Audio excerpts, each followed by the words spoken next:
소개받은 성균관대학교 입학사정관 실장입니다. 이렇게 만나 뵙게 돼서 반갑고요. 여기 선생님도 계시고 또 현재 유튜브로 학부모님들 또 학생들도 같이 이제 시청하고 있는 걸로 알고 있는데요. 오늘 저는 앞에서 두 선생님께서는 이제 고등학교 입장에서 또 말씀하시고 또 진학지도 하시는 입장에서 말씀을 하셨다면 저는 가급적 대학 입장에서 말씀을 드리도록 하겠습니다. 대학은 이제 학생을 이제 선발하는 이제 그런 입장이잖아요. 그래서 가능한 제가 오늘 또 이렇게 만나 뵙게 됐으니까 최대한 이제 대학이 어떤 생각을 가지고 학생을 선발하려고 하고 어떤 부분을 보고 평가하려고 하는지 그런 부분 위주로 말씀드리도록 하겠습니다. 오늘 제가 말씀드릴 부분은 크게 네 가지로 준비를 해봤습니다. 그래서 수능과 입시 환경의 변화, 또 2025학년도 대입 전형의 변화, 모집 요강과 입시 결과를 어떻게 활용을 해야 하나, 그리고 서류 평가의 최근 트렌드 이런 부분을 좀 말씀드릴 건데요. 앞에 두 개 내용 다 들으셨다면 제가 지금 말씀드린 내용과 또 많은 부분이 또 겹치는 부분도 있기 때문에 제가 겹치는 부분은 조금 생략을 하고 그렇지 않은 부분 위주로 말씀을 드리도록 하겠습니다. 네, 수능이라는 것이 현재 그 정시에서는 굉장히 중요한 역할을 하고 있잖아요. 네, 수능이 정시에서 중요한 역할을 하고 있는데 그럼 정시에서만 중요하냐? 그거는 아니라는 말씀을 드립니다. 물론 이제 정시로 대학을 가기 위해서는 당연히 수능에 집중을 해야 되고 수능 100%로만 반영하는 대학도 꽤 있거든요. 그런 면에서는 너무너무 중요하지만 수시에서도 우리 많은 학생들이 특히 현역 학생들이 준비하고 있는 학생부 위주 전형, 교과 전형, 종합 전형 이런 데에서도 대학들이 최저학력 기준을 걸고 있는 경우가 많습니다. 저희는 교과 전형, 종합 전형 다 성균관대도 운영하고 있는데 예를 들면 저희 교과 전형에 수능 최저가 있거든요. 근데 교과 전형은 아시다시피 내신이 굉장히 중요한 전형입니다. 그런데 내신이 거의 1.0에 수렴을 하는 정말 그 학교에서 거의 전교권에 있는 학생인데도 불구하고 수능 최저가 안 되는 경우가 종종 있단 말이에요. 저희가 나중에 작업을 하다 보면. 그래서 그런 건 굉장히 안타깝죠, 사실은. 최저만 맞추면 합격인데 최저가 안 돼서 떨어지는 경우가 분명히 많이 있습니다.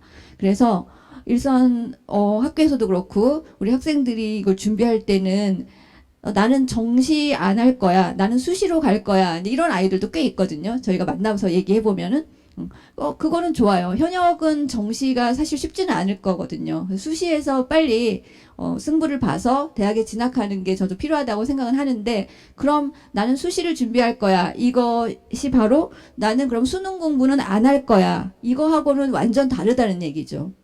수능 공부해야 됩니다, 지금은. 왜냐하면 최저학력 기준을 걸고 있는 그런 대학들이 굉장히 많기 때문에 교과 전형이든 종합 전형이든. 그래서 수능 굉장히 중요하다는 얘기를 지금 드리는 거고요. 논술 전형은 거의 다 최저가 있죠. 논술은 최저가 있고 네, 그렇습니다.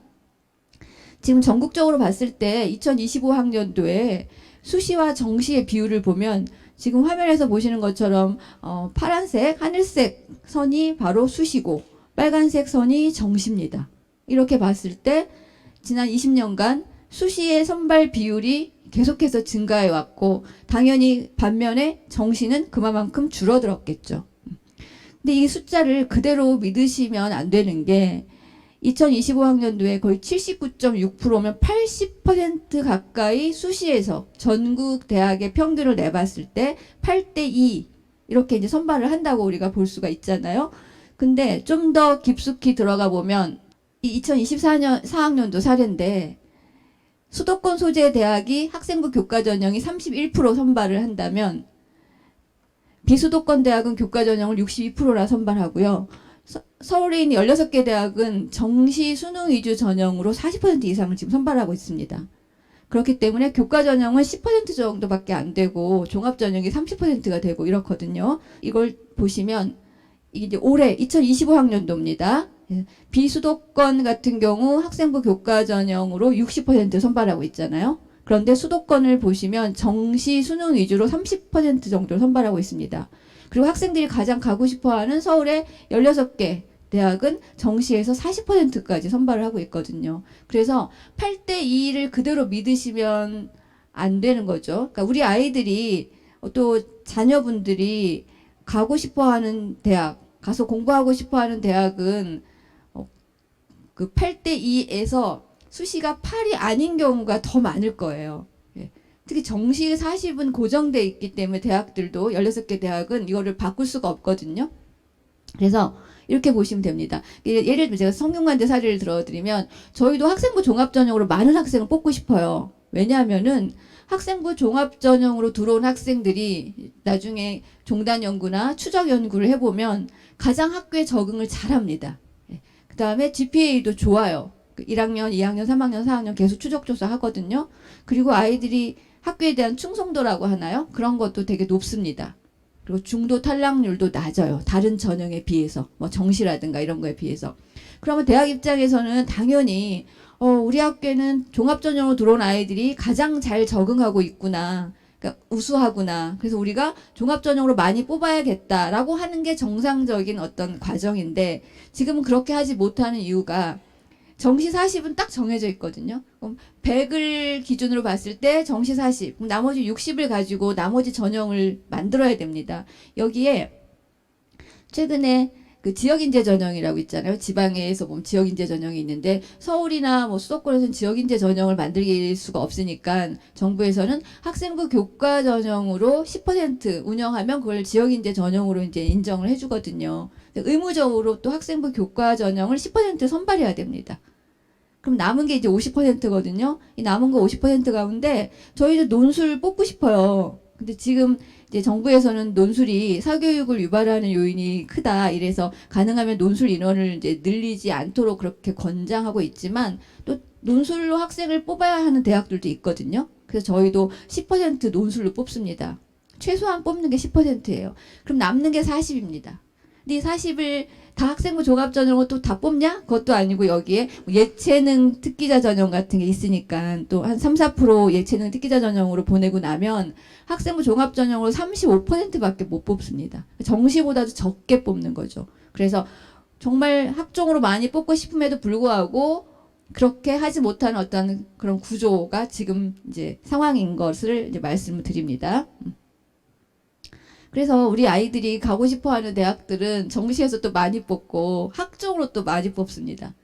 교과는 좀 적게 뽑고, 네, 이제 지역 비수도권으로 갈수록 교과 전형이 굉장히 많이 늘어나고 있는 그런 상황입니다. 자, 화면에서 보시는 것처럼 수능은 모든 전형에 다 영향을 주고 있습니다. 교과 전형에도 최저가 있고, 종합 전형에도 최저가 있고, 논술에도 최저가 있고, 정시에는 뭐 말할 필요도 없이 수능이 중요하죠. 네. 예를 하나 가져왔습니다. S대학 사례, 이제 성균관대 사례 한번 가져와 봤는데, N수생이 정말 많이 증가하고 있는데, 작년에 정시에서 지원자 현황을 보면은 63.3%가 성균관대학교 정시에 N수생이 지원을 했어요. 많죠. 합격생은 어떨까요? 합격생은 그거보다 높습니다. 67%, 거의 68% 정도가 N수생이 이제 합격을 하는, 그리고 반도체 시스템공학과는 이제 계약학과고 또 학생들의 선호도가 매우 높은 학과입니다. 여기는 93.8%가 N수생이랍니다. 저희도 보고 굉장히 놀라운 수치여서 깜짝 놀랐는데 이렇게 우리 현역 같은 경우는 N수생과 경쟁을 해야 되는 상황에서 정시에서 가급적 수시에서 얼른 원하는 대학에 진학하면 가장 좋겠죠. 근데 정시가 그만큼 쉽지 않다는 것을 현역 아이들에게는 말씀을 드립니다. 자, 이 부분에서 정리를 간단하게 해보겠습니다. 첫 번째, 수능의 영향력이 점점점 강해지고 있습니다. 그렇죠? 그리고 N수생이 증가하고 있고, 제가 또 들은 얘기로는 최근에 대학생들 중에 대학교 1학년 학생들 가운데 자연계 학생들이죠. 이번에 의대가 많이 늘었잖아요, 전체적으로. 그래서 반수를 생각하고 있는 아이들이 꽤 있다, 이런 얘기를 들었거든요. 기회죠. 의대를 진학하고자 하는 학생들 입장에서는 약 1,500명 가량 늘어난 거는 진짜 엄청난 기회가 열린 거거든요. 예. 물론 이것이 이제 파급 효과가 이제 다른 부분으로까지 확대가 되겠지만 어쨌든 N수생이 계속 증가할 것이라는 그런 전망을 할 수가 있고 수능 최저학력 기준을 신설한 대학이 지금 늘어나고 있습니다. 그래서 이 점도 잘 체크를 해야 되는 그런 상황입니다. 그리고 탐구 과목의 필수 지정을 폐지하는 대학이 많아졌죠. 그러니까 무슨 말이냐면 옛날에는 작년까지만 하더라도 성균관대도 교과 전형에서 최저가 걸려 있죠. 그런데 인문계 아이들 같은 경우 사탐을 한 과목 반드시 필수로 응시를 해야 된다. 이런 조건이 있었단 말이에요. 그 다음에 자연계 아이들은 과탐 하나를 필수로 응시해야 된다. 그런데 그게 폐지가 됐습니다. 올해부터. 근데 성대만 폐지가 된 게 아니라 이런 걸 폐지한 학교들이 꽤 있죠. 그래서 이런 부분도 올해 하나의 변수가 될 수 있을 것 같고, 또 앞서 선생님들이 말씀을 또 하신 부분인데 올해 사탐론 현상이 실제 지금 나타나고 있거든요. 그래서 이런 것들이 결국 수능 최저를 어떻게 충족시키느냐에 직접적으로 영향을 주게 됩니다. 그래서 올해는 뭐 수능 최저가 관건이다 이런 말씀도 하시는 걸 저도 들었는데 저도 그럴 것 같아요. 예. 특히 자연계 상위권 아이들이 걔네들은 과탐을 응시를 할 것 같아요. 네, 이제 그렇지 않은 중위권 정도부터 사탐 하나 정도로 응시를 하게 되면 과탐 응시자 숫자가 줄어들면 비율이 어쨌든 1등급은 4%인데 4% 1등급 안에 들어갈 숫자가 적어지니까 등급을 잘 받기가 쉽지가 않겠죠. 그래서 수능 최저가 좀 비상이다. 그런 얘기들이 있더라고요. 올해는요. 자, 두 번째로 넘어가겠습니다. 2025학년도 대입전형 변화인데 이 부분은 앞서서도 굉장히 많은 얘기가 나와서 간단하게 말씀드리겠습니다. 세 가지 정도가 있는데요. 의대 정원 확대가 첫 번째입니다. 예. 의대 정원 확대는 그 선발 인원 뭐 1,500명 정도 증가한 거 이미 알고 계시잖아요. 그런데 서울에 있는 의대들은 안 늘었습니다. 지역에 있는 의대들이 많이 늘었는데 이제 그 의대에는 지역인재 전형으로 많은 학생들이 그쪽으로 이제 지원할 가능성이 높습니다. 그러면 상대적으로 지역에 있는 고등학교에서 예를 들어드리면 이런 거죠. 성균관대학교 자연계 쪽에 지원하는 아이들은 지역에 있는 고등학교에서 1, 2등급 아이들이 지원을 할 텐데 얘네들이 지역 의대로 많이 빠져나가면 자연계 쪽으로 지원해줄 아이들이 그만큼 줄어드는 거예요. 근데 이거는 상대적으로 생각해보면 서울 경기 지역이라든가 그렇게 지역인재 전형이 적용되지 않는 지역에 있는 자연계 학생들한테는 오히려 기회가 될 수도 있다는 생각이 들기도 하면서 또 한편으로는 상당수의 지역 우수 인재들이 지역으로 분산되면서 서울로 안 올라오고 분산되면서 당장 그 성균관대만 하더라도 약대부터 이거 좀 위험하지 않을까라는 생각을 저희 자체적으로 하고 있거든요. 그러니까 물론 시뮬레이션이나 이런 거를 돌려본 건 아니에요. 아직 그렇게 돌릴 만큼 뭔가 상황이 정리가 안 되고 있는데 뭐 의대는 뭐 큰 문제는 없을 것 같은데 약대부터 조금씩 흔들릴 수 있겠구나. 근데 약대가 흔들리면 그 아래 뭐 소프트웨어학과라든가 반도체 시스템 공학과라든가 계약학과도 있잖아요. 특성학과도 있고 거기도 영향을 주겠죠. 거기가 영향받으면 그 아래 공대가 영향받는 거는 시간 문제입니다. 자연과학계열, 공학계열, 전자전계 다 영향받는 거죠. 그럼 합격선이 쭉쭉쭉 내려갈 가능성이 매우 높지 않을까 그렇게 생각합니다. 그래서 올해는 의대를 생각하는 사람이 아니라면 의대만을 고집하는 학생들이 아니라면 자연계 학생들은 상대적으로 저는 기회가 더 많이 주어지는 거 아닌가 그런 생각을 하고 있어요. 그러니까 의대 증원 1,500명은 순증입니다. 그러니까 여기저기서 이렇게 빼와서 뭐 예를 들면 뭐 무슨 공대에서 몇 명 빼오고 자연과학 계열에서 몇 명 빼오고 이런 게 아니라 의대는 순수하게 증가한 게 약 1,500명이거든요. 그러니까 1,500이면 대학이 하나 생긴 거랑 마찬가지입니다. 그래서 분명히 큰 파급 효과, 영향을 행사하지 않을까 이제 그런 생각을 해봅니다. 그 다음에 두 번째는 이제 첨단 분야, 첨단학과 신설이 되면서 인원이 늘어났는데 작년에 1,829명이 늘었어요. 이것도 되게 많이 늘었죠. 다 자연계입니다. 인문계는 없습니다. 올해 1,145명이 늘었습니다. 엄청나게 늘은 거죠. 이것도 순증입니다. 다른 과에서 빼온 거 아니고 순수하게 증가한 거기 때문에 다 자연계잖아요. 지금 보시다시피. 그래서 올해는 의대를 고집하지 않는다면 자연계 학생들에게는 상대적으로 기회가 매우 많이 넓어진 거 아닌가. 넓어졌다는 거는 기존에 있던 학과들의 점수가 내려가는 것과 이제 같이 동시에 그런 현상이 발생을 하지 않을까 그런 생각을 해봅니다. 그다음 전공자율 선택제. 예, 이거 올해 이제 세 가지 큰 이슈 중에 하나가 또 전공자율 선택제인데 이제 무전공이라고 부르는 거죠. 예, 앞서서 얘기 많이 들으셨으니까 제가 뭐 정의라든가 이런 걸 생략하고 넘어가도록 하겠습니다. 뭐 유형이 두 개가 있다는 얘기도 들으셨죠. 예, 유형이 두 개가 있다는 얘기도 들으셨는데 뭐 첫 번째 유형은 모든 전공에서 선택을 할 수 있는 형태고 두 번째는 뭐 계열 안에서 선택을 하는 뭐 이런 거라고 이해를 하시면 되겠습니다.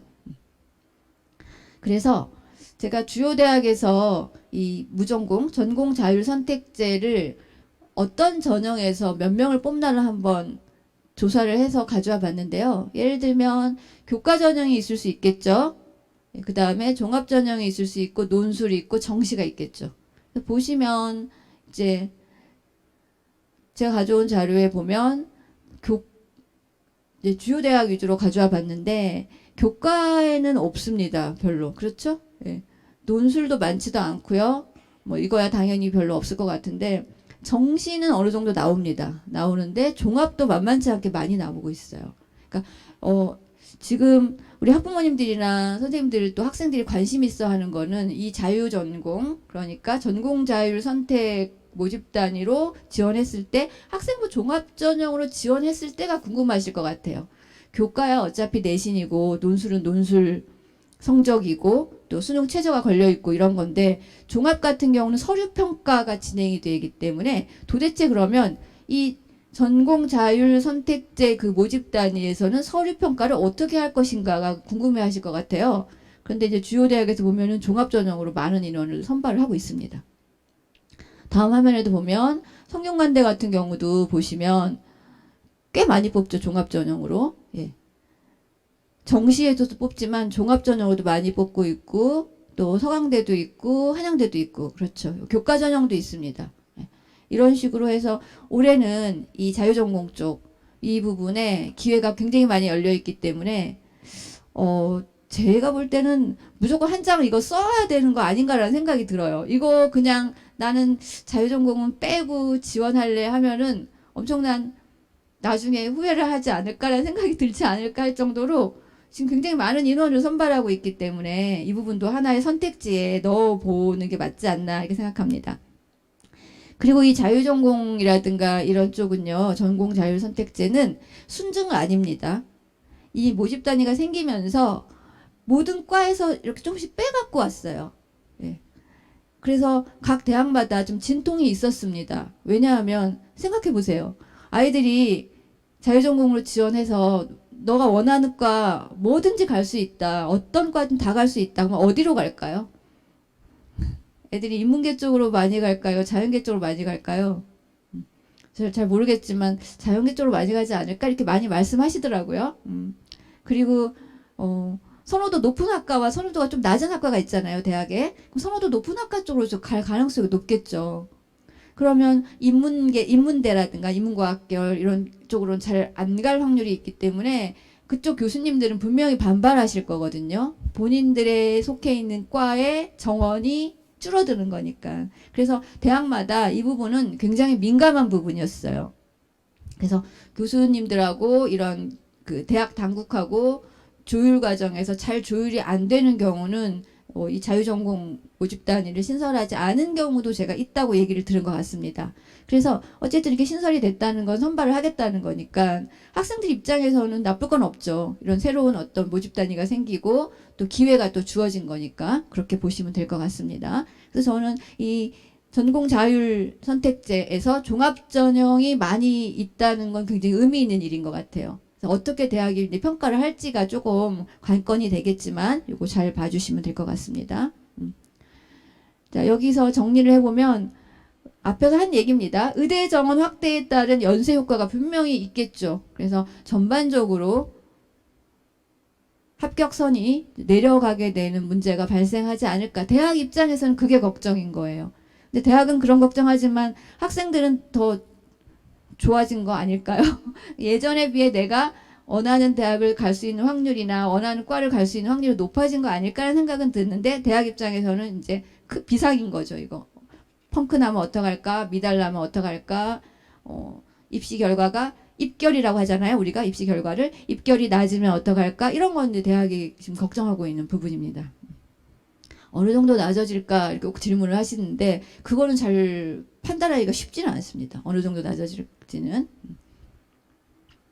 그리고 첨단 분야 학과 신설이 됐잖아요.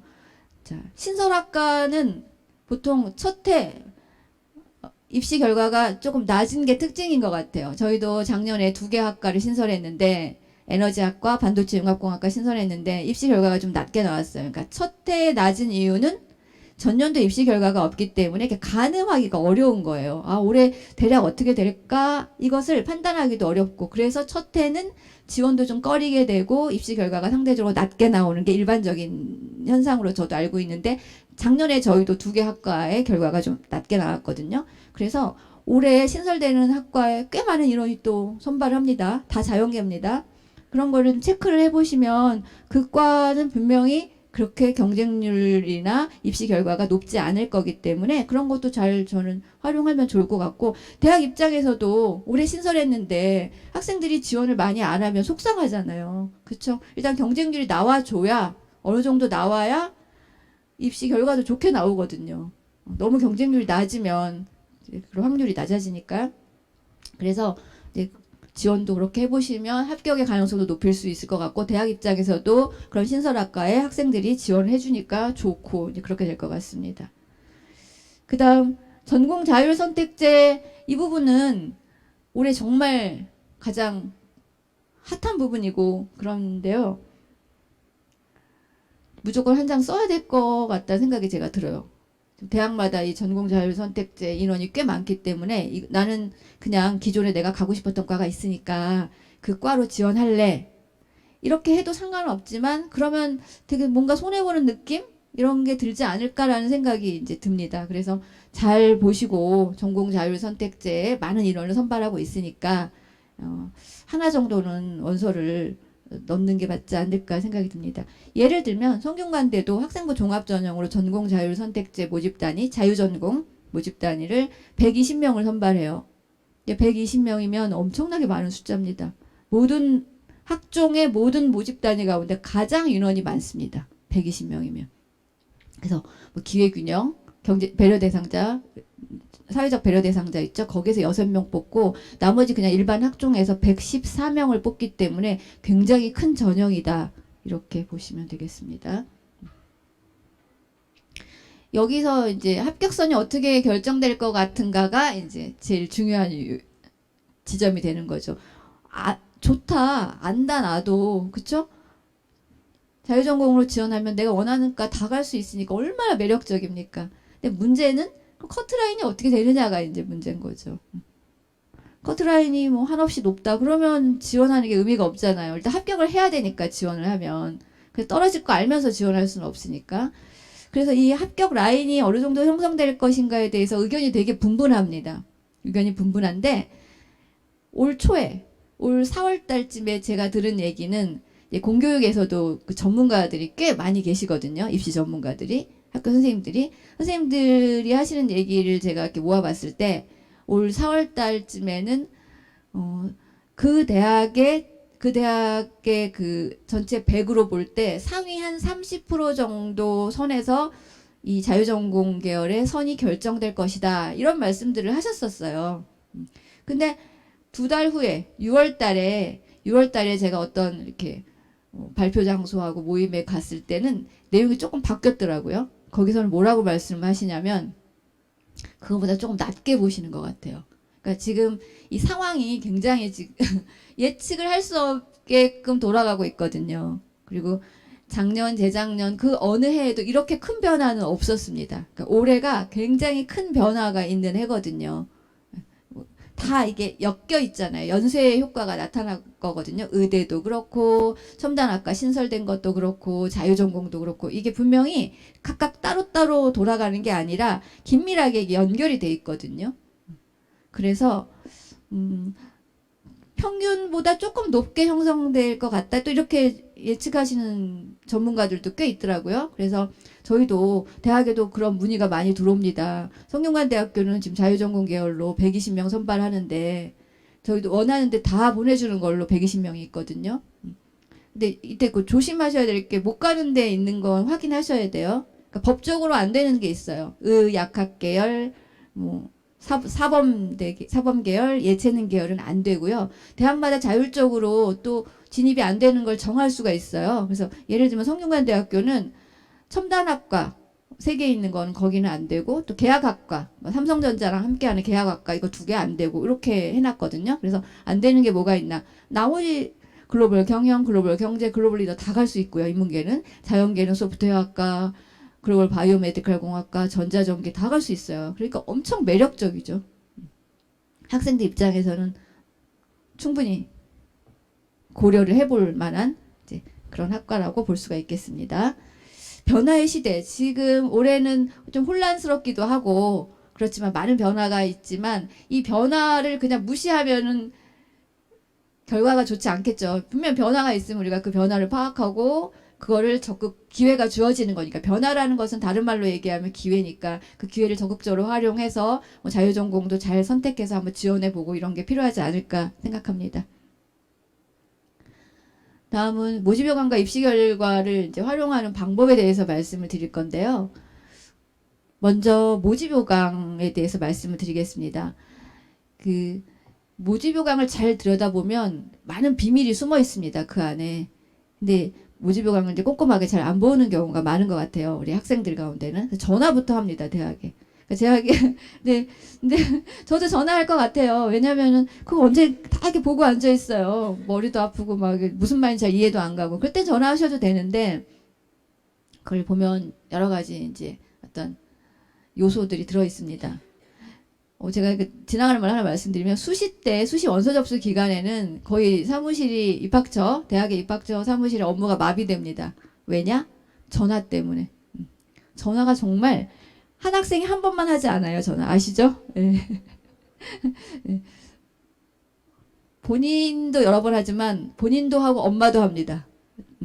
그러니까 전화가 정말 폭발하죠. 그래서 전화벨이 계속 울려서 아무리 받아도 계속 울려서 이제 벨소리가 안 울려요. 이제 전화가 안 오나 보다 하고 그냥 이렇게 당기는, 전화 수화기 들고 별표 누르면 이렇게 전화가 당겨지거든요. 계속 그냥 누르면 당겨져요. 안 울리는데 벨이. 어디선가 울리고 있는 거예요. 그 정도로 업무가 마비될 정도로 전화가 많이 오는데 다 모집요강에 대한 내용들을 많이 묻습니다. 그 안에 들어있는데도 확인차 물어보시는 거죠. 추가된 전형 요소가 있으면 예를 들면 최저가 없었던 학교가 최저가 생겼다. 그런 학교도 있죠.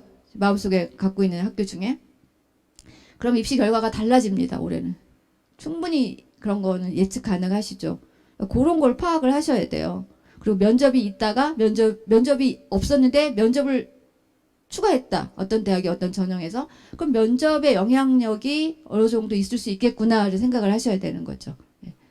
그리고 면접 방식에도 변화가 있습니다. 예를 들면 학생부 기반 면접이냐, 그러니까 학생부의 내용을 물어보는 경우가 있고, 그럴 경우에는 면접 올 때 학생부 내용을 숙지를 하고 와야 돼요. 그러니까 저희도 면접을 해보면 학생부 기반 면접을 예전에는 봤었거든요. 지금은 이제 인적성 면접이라서 학생부 면접 아니고 그냥 제시문 기반 면접을 보고 있는데, 근데 학생부 기반 면접일 때 학생부에 있는 내용을 물어도 애들이 모르는 경우가 있어요. 그러니까 충분히 이렇게 잘 안 보고 오는 거죠.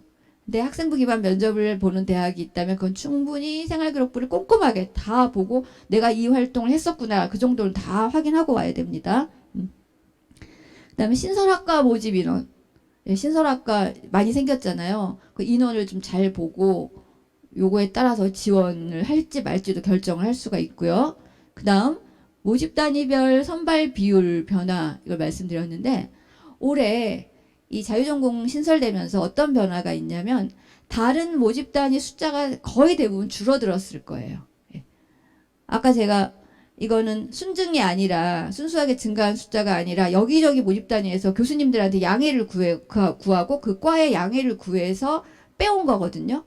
저희도 인문과학 계열에서 몇 명 빼오고 공학 계열에서 뭐 60명 빼오고 이러면서 자유전공을 만들었단 말이에요. 그러면은 입시 결과를 보면 작년에 공학계열 입시 결과는 그 60명이 포함된 상태에서의 결과였는데 올해는 60명이 빠졌기 때문에 인원이 줄어들었죠. 그럼 올해는 입시 결과가 달라집니다. 근데 거의 자유전공이 신설된 학교는 많은 과들이 줄었을 거예요. 이 부분은 잘 보셔야 되는 거죠. 되게 복잡하죠. 머리 아픕니다. 그 다음에 입시 결과 같은 경우는 대학 어디가 잘 보고 계시잖아요. 대학 어디가를 적극적으로 활용하면 많은 도움이 되는데 문제는 이것도 아까 말씀드린 대로 작년 기준 그대로 적용하면 안 되고 모집 인원이 줄었을 거기 때문에 그걸 감안해서 보셔야 되고요. 저는 이제 최근 3년 경향을 한번 같이 살펴보면 좋겠다라는 얘기를 드립니다. 왜냐하면 앞서 선생님께서 교과 전형 설명을 되게 많이 해주신 걸로 저도 이제 들었는데 교과 전형은 수시잖아요. 우리 뭐 펑크 난다 이런 얘기 들어보셨어요?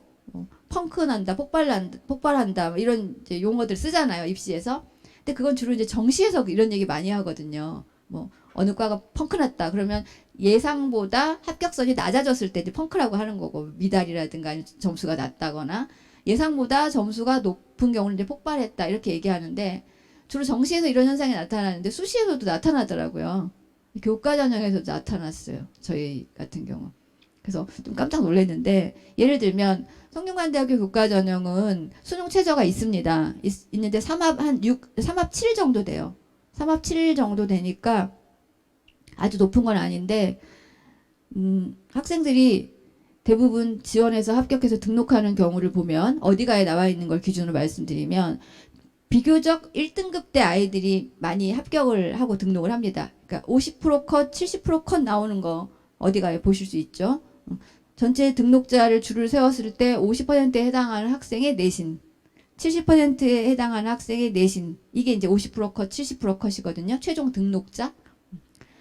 그런데 그게 대부분 1등급 중반, 1등급 후반 뭐 이런 식으로 형성이 돼요. 그러니까 1등급대가 아니면 교과 전형을 쓰기가 좀 부담스러운 거죠. 아, 이거 떨어지면 어떡하지? 떨어질 것 같은데 이렇게 생각할 수가 있는데 최종 100% 컷이 3점대까지 떨어졌다.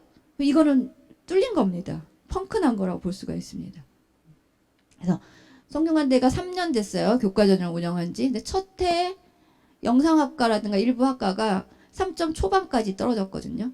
100% 컷이? 이건 뚫린 거죠. 저희 입장에서 봤을 때는. 그리고 재작년에는 교육학과가 4점 후반까지 떨어졌습니다. 이거 완전 뚫린 거죠. 그리고 작년에 심리학과가 또 3점 초반까지 떨어졌거든요. 그러니까 별로 이렇게 선호도도 안 높고 인기도 별로 없고 이런 과가 뚫리는 게 아니라 예측하기가 어려울 정도로 요즘 선호도가 높은 과들이 좀 뚫리는 것 같아요. 그러니까 겁나서 못 쓰는 경우도 있고 이건 점수가 높을 것 같은데 이 학과는 이제 그런 거 있잖아요.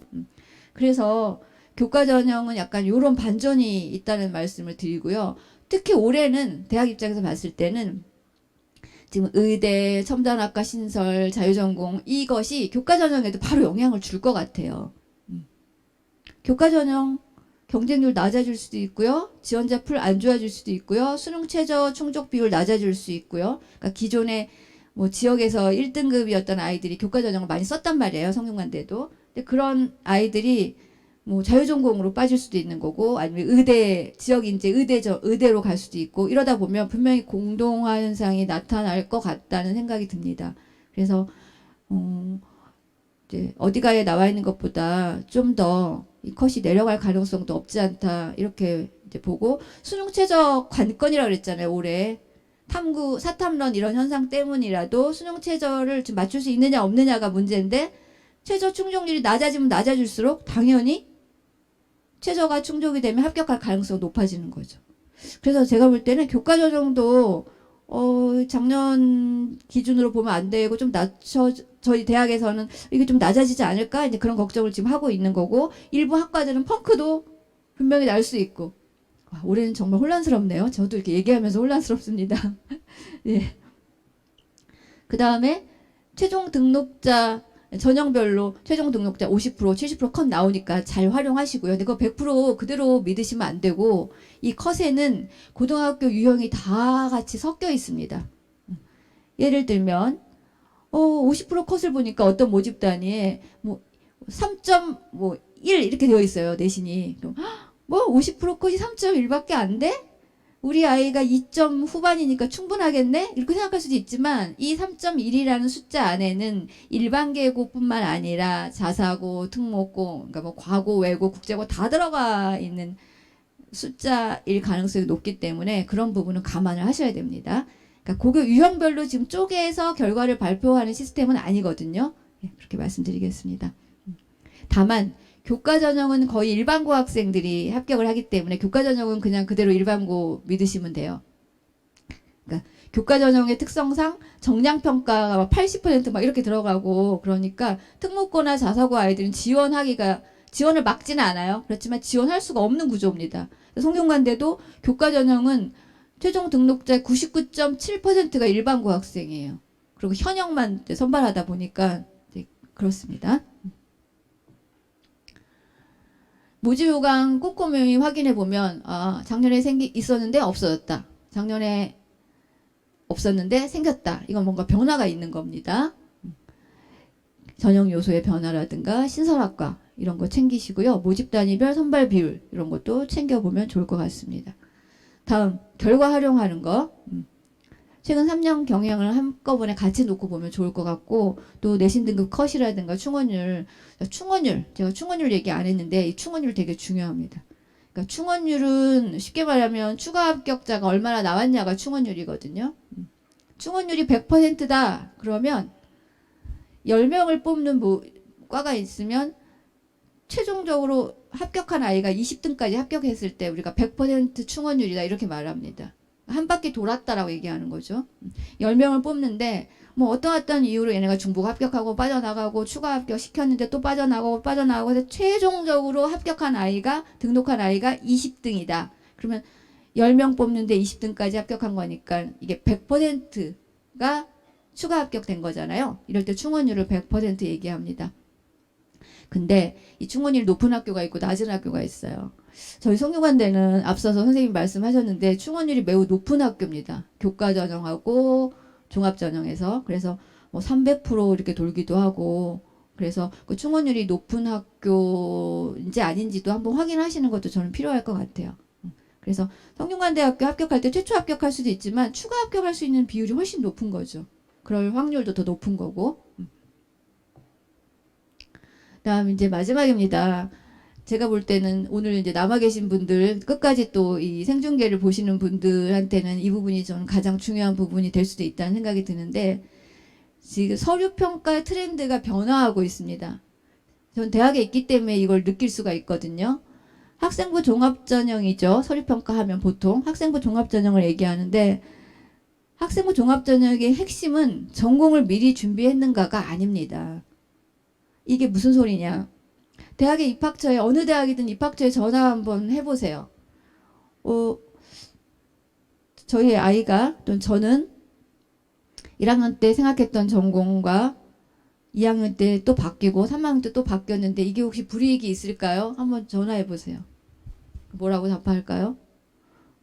진로는 중간에 바뀌어도 아무 상관없습니다. 이렇게 답을 할 거예요. 분명히. 네. 3년 내내 똑같은 전공과 똑같은 진로로 준비한 학생도 있어요. 훌륭한 학생이죠. 그렇지만 그렇게 못하는 학생이 제가 볼 땐 더 많을 것 같거든요. 이거는 이제 고등학교 선생님들이 더 잘하실 거예요, 저보다. 근데 저희도 이제 상담을 하잖아요. 학생들 박람회나 이런 데 가서 상담하면 물어보면은 그렇게 진로가 꾸준히 연계성을 가지고 이렇게 활동한 학생들이 그렇게 많지는 않더라고요. 그렇지 않은 학생도 있단 말이에요, 분명히 우리는. 근데 그런 학생들이 내가 중간에 진로가 바뀌어서 불이익을 받는다거나 이런 거는 안 되겠죠. 그렇게 되면은. 그래서 특히 상위권 대학의 그 트렌드는 전공을 미리 준비했나 이런 거보다 중요 평가 요소는 뭐냐? 네. 집중력 있게 공부할 수 있는 역량을 가지고 있는가 이겁니다. 그래서 조금 진로가 일관성에서 좀 떨어지더라도 대학에 들어와서 얼마든지 수업을 따라갈 능력이 있다면 저는 그건 아무 문제가 되지 않을 거라고 이제 생각을 하는데 물론 일관성 있게 해온 학생도 훌륭한 학생이라고 말씀드렸습니다. 그래서 전공을 미리 결정하는 것도 중요할 수 있겠지만 못 정했다고 해서 너무 조급해하거나 나는 이게 바뀌어서 학종을 지원하지 못하겠다. 그럴 필요는 없다는 생각이 듭니다. 대학에서는요, 이 전공 들어와서 정해도 늦지 않다고 생각을 하고 있고요. 그도 그럴 것이 굉장히 많은 제도들이 대학에 있습니다. 우리 선생님들도 아실 거고 부모님도 아실 수 있는데 지금 자유전공 들어왔죠, 올해. 이미 대결제로 뽑는 대학도 많이 있고 자유전공 전공 자율 선택제의 유형 1이 자유전공이라면 유형 2가 계열제입니다. 들어왔잖아요. 이렇게 대학들이 뽑고 있단 말이에요. 그 다음에 복수전공, 우리 아이들 대학에 들어와서 전공 하나만 하는 아이도 있겠지만 그 숫자는 그렇게 많지 않습니다. 복수전공 많이 하고 있습니다. 복수전공만 하나요? 연계전공도 많아요. 대학에 학과가 없는 과들이 연계전공 형태로 공부를 할 수 있게 만들어져 있기 때문에 심지어 자기가 스스로 자기의 전공을 설계할 수도 있어요. 자기 설계 융합전공이라고 하거든요. 그리고 너무 사회가 빨리빨리 변하니까 어떤 하나의 과를 바로바로 만들 수가 없잖아요. 그래서 미니 프로그램으로 제공합니다.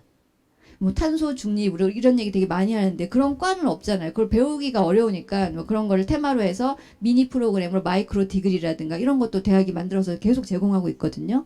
뭐 전과 제도를 운영하는 대학도 꽤 있더라고요.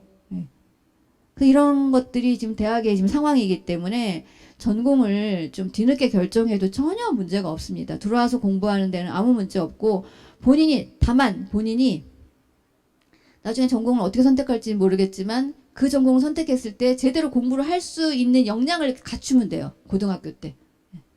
그런 걸 탄탄히 갖춘다면 들어와서 공부하는 데는 아무 문제 없다. 이렇게 말씀을 드릴 수 있겠습니다. 자, 이거는 성균관대학교 사례인데요. 이 화면에 보시는 이 과들이 자유전공 계열, 그러니까 유형 1이죠. 저희 유형 1 자유전공 계열에서 선택할 수 있는 학과입니다. 전부 다 갈 수 있게 해놨죠. 아까 법적으로 안 되는 거랑 계약학과, 첨단학과 빼고. 그래서 대학별로 요거 확인하셔야 되고, 되는 게 있고 안 되는 게 있으니까. 그리고 성균관대는 그거를 요구할 거예요, 아마. 선수 과목. 너가 1학년 들어와서 선수 과목, 우리 과에 오려면 이런 선수 과목을 들었으면 좋겠다. 그렇게 이제 선수 과목을 요구하는 대학도 있을 거기 때문에 그거 들으면 돼요. 아무 문제가 안 됩니다. 학점이 안 좋다고 해서 못 들어오고 이런 거 아니고 그냥 사전에 이수만 하도록 그렇게 안내를 할 거기 때문에 그래서 이런 게 대학마다 있을 테니까 확인을 해보고 얼마나 매력적이에요. 이 과가 이렇게 되면 자유전공 계열이 내가 들어가서 1년 동안 해보고 막 공대도 갈 수 있지만 소프트웨어 학과도 갈 수 있고 나 글로벌 경영학과도 한번 가볼 수 있고 합격만 하면 그게 매력적이죠. 이렇게 되면. 그래서 학생부 종합전형에서 전공자율 선택제를 어떻게 평가할 것인가 이거에 되게 궁금해 하실 것 같아요. 근데 이건 대학마다 살짝 다릅니다. 그래서 제가 이 자리에서 이렇게 평가할 것입니다 라고 확실하게 이렇게 말씀드리긴 좀 어려운 부분이 있는데요. 어떤 대학은 뭐 새로운 역량을 하나 더 추가해가지고 좀 평가를 하는 경우도 있고 또 성균관대 같은 경우는 그냥 기본적인 학업 역량 위주로 평가해서 본인이 학업 역량만 탄탄하게 갖추고 있다면 어떤 전공을 가도 아무 문제 없다 이렇게 이제 평가를 할 거고 대학마다 살짝 다를 수는 있는데 문제는 이런 자유전공 계열이 학종으로 들어오면서 예전에 아주 공고했던 그런 어떤 뭐 진로 역량을 좀 더 막 강조한다거나 그런 부분이 약간 유연하게 평가될 가능성은 열려 있다 이렇게 볼 수 있을 것 같습니다. 기초 학업 역량의 상위권 대학일수록 이걸 되게 중요하게 보고 있습니다. 그래서 너가 고등학교 때 어떤 과목을 반드시 들어야만 된다거나 그러니까 대학마다 그런 걸 제시하는 학교도 있어요. 그건 확인하셔야 돼요. 홈페이지에 보면은 반드시 무슨 과에 들어오기 위해서는 이런 과목을 고등학교 때 이수해야 된다라고 요구하는 그런 학교도 있습니다. 근데 제가 그 리스트를 보니까 그게 이렇게 무리한 요구는 아닌 것 같더라고요.